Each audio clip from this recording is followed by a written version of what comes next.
Welcome to another week of Experience Andy Weins Live. And this week, we're going to jump into 5 ways to start the most powerful sentences that you can. First, we're going to start with gratitude.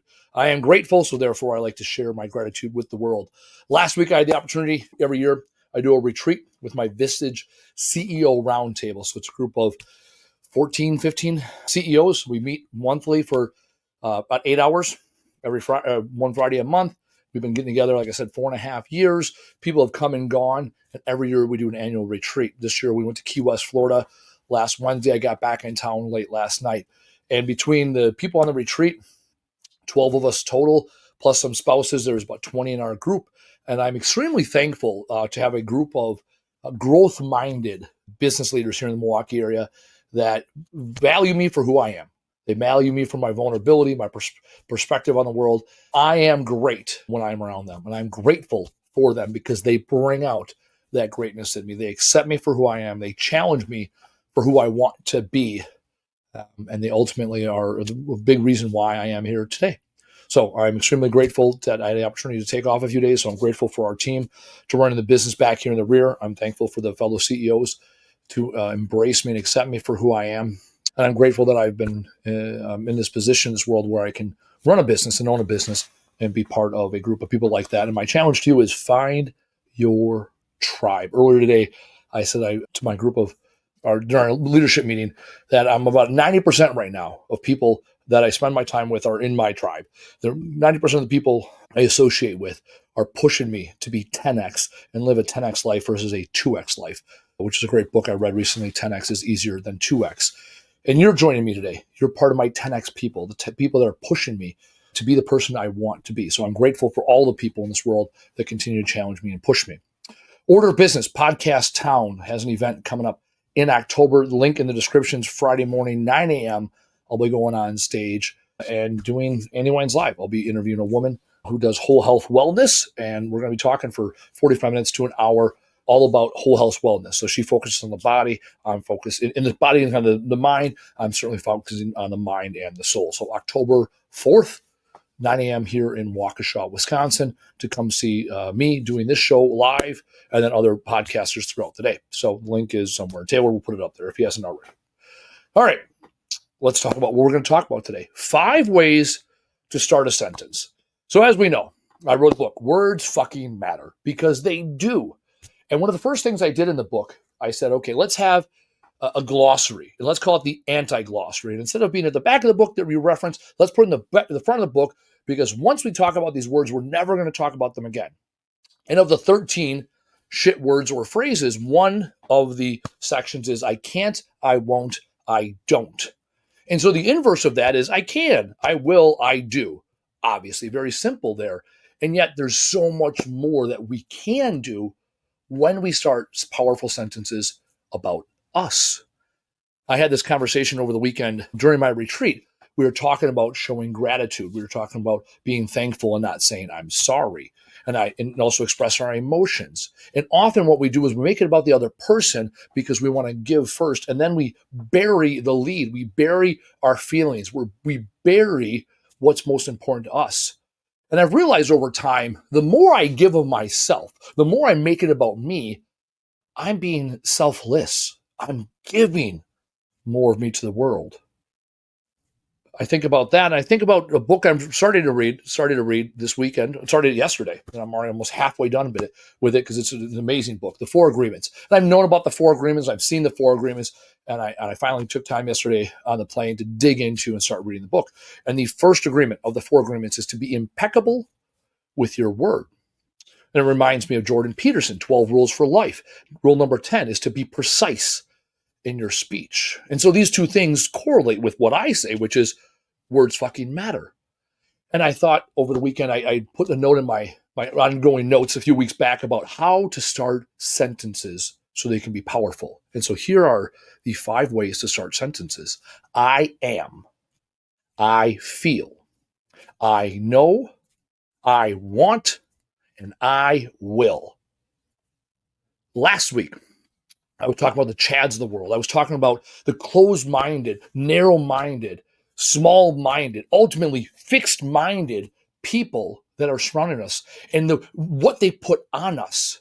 And as I was reading Four Agreements, being precise in your speech, what ends up happening in this world is we are born and we are slowly domesticated over time. We're domesticated by our mom and dad, by parents, other parents. We're domesticated by teachers. We're domesticated by priests and pastors that impose all these ideals onto us.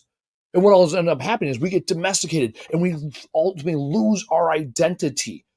Because when we're born in this world, we are born pure and creative and all these ideas. And then other people impose these things on us and we accept them about ourselves. And then eventually we start inheriting those things and start saying it about ourselves. And we all start saying, like me, like, I am not good enough, right? Because other people said I wasn't good enough. I believe them. And now the one cut that they gave me, I cut myself 1,000 times over. Versus saying, I am good enough. I have the opportunity to do that. In the book, Four Agreements, they talk about how it's a sin to talk about yourself, to impose things on yourself that you know are not true. These things that do not serve, I talk about it in my book. Reshape your language in order to live the life. Does this language serve you? Reshape your language so that you find language that serves you. And so I stand in front of you today and say, hold on, I am good enough. Here I am. I wrote a book. I get the opportunity to speak in front of people. I have a podcast. I pay for this building. I pay for the technology. I pay for a guy to sit over there and produce the content. I have people in the audience that reach out to me on a regular basis and thank me for what I provided. So I am good enough to be here in this moment right now. And yet, that wolf of scarcity, that wolf of hate, that wolf of fear creeps up every now and then and says, Andy, I say to myself, I'm not good enough. And why do I allow that to happen? And what stops me from swinging? What stops me from attacking that with velocity? And ultimately, it's this domestication imposed on me by the rest of the world and me not feeding that wolf of love. So when you say I am, think about what those next words are going to be.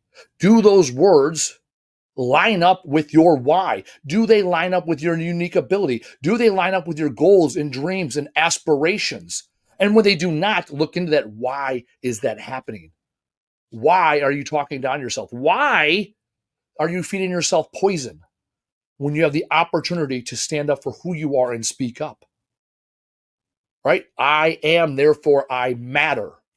And so when the Chads of the world, the people that are fixed-minded, come at me and tell me what I am not based on their perspective, I can stand up and say, I am enough. I am good enough. I am going to follow through on my dreams and my goals and my aspirations. I declare, therefore it is true. So I'm not going to allow that poison to come into my life. And most importantly, I'm not going to let that poison come from within me. Next statement, I feel. Very powerful statement. I teach people a very simple methodology when confronting people, when you want to have a logical conversation in an emotionally charged environment. That's typically the challenge there, right? When you have two people, one's emotional and one's logical in a given conversation, you're going to get natural friction and we're going to have some barriers built up. So I feel allows us to acknowledge the feeling, an emotional event, in a logical way. So the sentence here is, I feel this way when you this action. And be as specific as possible. Let's take an example from last week. Last week, I talked about Kelly and how she came up to me during the Milwaukee Athletic Club. And she was apologetic. She wanted to apologize, or she didn't want to interrupt, and yet I was super happy. And then I'm taking a picture with her, and we put it up, and we're like, hey, look at us. We're happy, and we're having fun, and we're at the MAC, and great things happen here at the MAC. And in actuality, I felt respected when she came up and introduced herself to me and the person I was with. And as a man, especially, we feel love through respect more than we feel love or through admiration or other things. So in that moment, I felt respected when she came up and approached me. Now, the more specific I am with my emotion, I'm not saying, oh, I felt good. Oh, it was nice. Oh, it was fine. No, the more specific I am, the more vulnerable I am, the more I give of myself to the other person. And then the very specific action she took. I could say, hey, I felt good when I saw you the other day. Okay, you saw me. Okay, next time I see you waving down the road, I know you're going to feel good. No, I took her place of vulnerability, her place of remorse when she said, sorry to interrupt. And I said, no, I felt respected when you came up to me. Because everything else that happened after that, we took time. We had a few jokes. We had a few laughs. I learned something from her. She learned something from me. All those things were wonderful. And yet they started when she chose to take that first action. I walked right past her at the Mac. I went and got coffee with Blake, and we were walking and talking. Didn't even notice her. She was in my periphery. And I was focused on the task at hand. And she saw me. Let's go to the OODA loop. Observe, orient, decide, act. She observed, oh, there's Andy. She oriented herself. Oh, he's sitting over there. She decided, I'm going to go up and talk to him. And then she acted on it.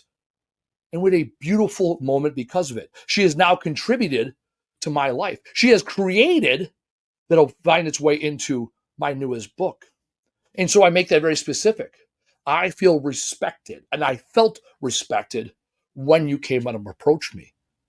I am teaching and training her exactly how to work with me. And often the inverse of this is you, that action, right? And this sounds something like, you make me feel this way. And often when we say that, it's probably not very positive. Like, you son of a bitch, you ruined my life. You make me feel less than I am. And yet we can still say these things in a way that takes an emotional situation and puts it in a logical format. Hey, I feel disrespected when you told me to pipe down, when you told me right in that moment not to talk. I feel disrespected when you told me not to wear those clothes. I feel disrespected when you showed up late and didn't acknowledge timing mattered to me. Those are all emotionally charged situations. And now we express it in a way. Here's the beautiful thing. That feeling is inarguable. When you tell someone, I feel disrespected, I feel hurt, I feel violated, that's inarguable. That's how you feel. And then you can explain the action they took. And if the other person says, well, that's not what I meant. That's not what I meant. Of course I wasn't trying to do that. It doesn't matter. That's what you did. Ultimately, those are the facts. I feel this way when you did that. And now you present that to the other person and you give them the opportunity to respond and watch what they do. If they start blaming, using excuses or denial, they didn't hear you. They didn't hear how you felt. They didn't hear how they impacted how you felt. And it goes the other way. There's times I've told people very good things. Hey, I feel loved when you came by and touched my shoulder. Hey, I felt loved when you sent that nice text message. And they'll say something like, nah, no big deal. Of course I did that. Why wouldn't I do that? I'm your girlfriend. I'm your boyfriend. Or that's what people are supposed to do. Well, shit. We had an opportunity to build something there. I told you exactly what I wanted from you. I told you exactly how it made me feel, and you dismissed it. Because you still put your walls up. Because you didn't appreciate the vulnerability that I showed. The third sentence, I know. All too often in this world, people start sentences as, well, I think, or I thought. And so why'd you think that? I tell people all the time here at my work, I don't want to pay you to thinking is not encouraged around here. Knowing is very encouraged. Oh, I thought the employee wanted off tomorrow. Well, why is that? I don't know, because he said he wasn't feeling great. Okay, did you ask him? No. Hi, employee. Do you want to work tomorrow? Oh, yeah, you do? Oh, because you need the money, and money's more important than you. Little boo-hoo? Okay, sounds good. All right, yeah. No, I talked to the employee. I know now that he wants to work tomorrow. That seems pretty low stakes. And yet we use that as the excuse. Oh, I think. Oh, I thought this. Well, I thought that's what you wanted. Well, did you ask? No. But last time, no. Start with I know. And in order to start a sentence with I know, you need to do a little research. You need to ask some good questions. You need to listen to what the other person said. Right? You say, hey, I want to go out Friday night. And they're like, I want to stay in. Okay. Now, when you go back to them, hey, I ordered some DoorDash. I've never actually ordered DoorDash. I'm not really sure how that works. Press a button, right? Fine. I ordered some pizza. That's more traditional, my older millennial self that I am, right? Hey, I ordered some pizza and I already picked out a movie for us to watch Amazon Prime because I know that you want to stay in and I also want a date night with you. So we're going to date night in place. We good? Yes. Why? Because I asked the question versus I thought you wanted to go out because it's every Friday night. And I figured by Friday night you'd be over whatever you're dealing with on Wednesday. No, that has not changed. I know is qualifiable. What data point did you use? I talk in my business and my life about data-driven decisions. So in order to start a sentence with I know, you need to do the work. And when you know, you can lead with confidence. You can also say, hey, I know this about myself. I did the reflecting. I did the awareness. I regulated myself. And now I know this about myself. Over this last week when we were down in Key West, every night we went out because we were in Key West and it's retreat and yada, yada, yada. And I am the ultimate Irish goodbye kind of guy. When I'm done. So the Thursday night, Friday morning, I know we have a Vistage session. We have a CEO roundtable, 7 hours. And I know when I get less than 6 hours of sleep, probably less than 7, we'll call it 7, less than 7 hours of sleep, I know I'm not at my best. So I took my happy ass home, right? 10:30, I'd already danced, I already sang, I already had a good time. Uber showed up. We were at Irish Kevin's in Duval Street in Key West. Irish Kevin's, I pulled Irish goodbye. I get in the Uber, I go home. Right back to the resort. I'm back at the resort before people even know I'm gone because I know when I stay out late, I'm not my best self, and I want to be my best self next morning. Next sentence, I want. This is something I've only recently learned, like in the last month. I've lived a life of I need for so long. I need, this is what I need, right? Then everything became a need. The challenge with needs are I consistently felt the need to qualify this. I need this because of that. I need this because this is my value. And now the beautiful thing about I want is there's no justification. I can say to myself, I want to be a keynote speaker. I want to have a podcast. I want to have a successful Junkenwold company. I want my daughter to grow up and aspire to be this thing. And there's no justification needed. I can express my wants to the world. And often I did this in the past where I'd say, here are my needs, my wants, and my desires. Are they needs, are they wants, or are they desires? Which one are they? I talk about this in my book, right? Admire, desire, require. What are your wants? Do you require them? This is a hard boundary. Do you desire them? That would be nice. Or do you admire them? Oh, they have that, and maybe that would also be nice, but I won't fill my tank all that much. I want. And then the beautiful thing is you get to determine your boundaries. You get to tell the world what you want, and you have the opportunity to want whatever you want without justification for the rest of the world. Goes back to what we talked about, the 4 agreements, right? You get to decide. You get to go out in this world full of domesticated individuals and choose your own path because of what you want. Finally, the 5th one, I will. This goes completely against I can't, I won't, I don't. No, I will. This is what I will do. This is what I'm willing to commit to. Not I think, or I might, or wouldn't it be nice if? No, I will.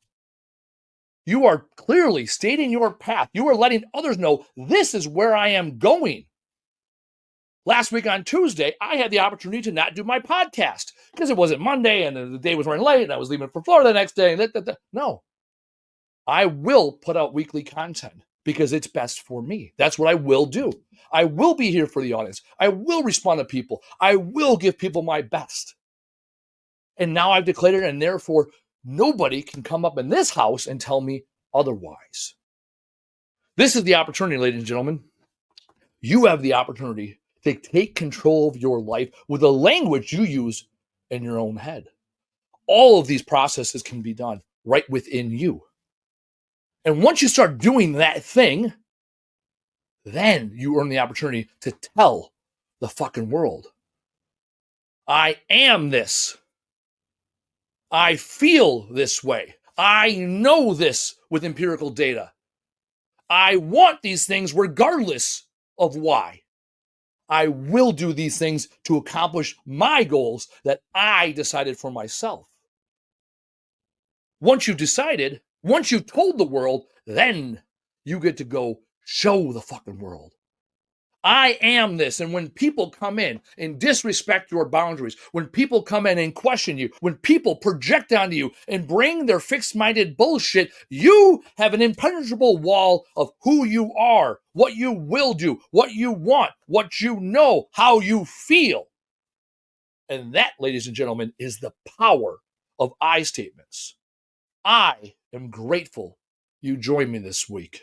I feel fulfilled every time someone reaches out to me based on something they learned here today. I know I'm making an impact on this world. I want to continue to challenge people and myself as we develop as growth-minded individuals. And I will continue putting content out for you and everybody else that's watching this so we can make the world a better place. Do the fucking thing. Tell the fucking world. Show the fuck up. We'll see you next week.